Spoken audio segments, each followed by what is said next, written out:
Well, first of all, in introducing, we don't consider Israel a neighbor. We consider it a colony, an occupation, an illegal settlement in the Middle East. My grandmother is even older than that state.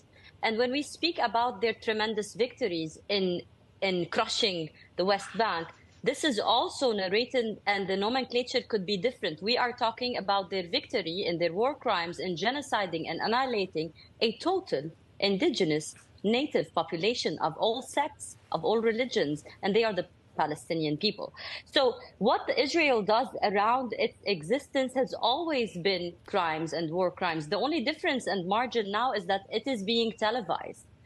It only occurs to me a tweet that I read yesterday on X.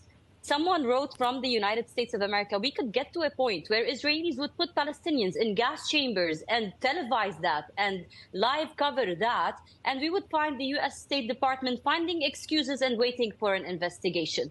This is very blunt and realistic in what's happening today. We are still talking about what Netanyahu's purposes are. And given the fact that this is a war crime against all humanity, everybody using technology. This is the same that has been happening for the past year, since October 7th. And I just want to say something that still, after 11 months, 12 months into attacking, ongoing attacks in Gaza, using all kinds, tons of ammunition and impunity, till date, till that moment, Netanyahu was not able to deter Hamas. He was able to densely populated places were bombed and killing of people happened. But really, did he get to actual Hamas resistance fighter? Did he stop the Khan Yunis and all these areas inside Gaza from firing rockets into Israeli settlements and into Israeli bases? No. So when we're talking about Hezbollah, given all the facts that Dr. Landis stated in the beginning of this episode, from 2006. And also you have to add that this is a group, this is an armed group in the Middle East that has never been defeated in any kind of ground invasion.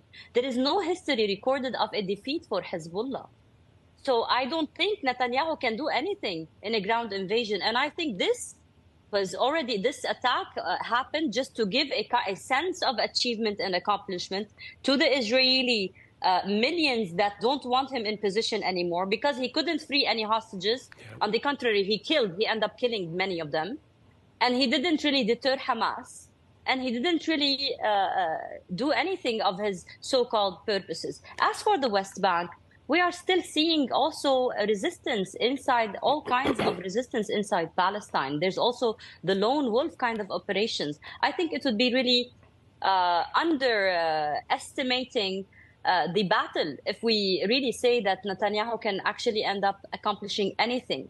He's bullying the Americans because he is an American colony. He's bullying the Americans using the AIPAC money to continue supporting him until the presidential election.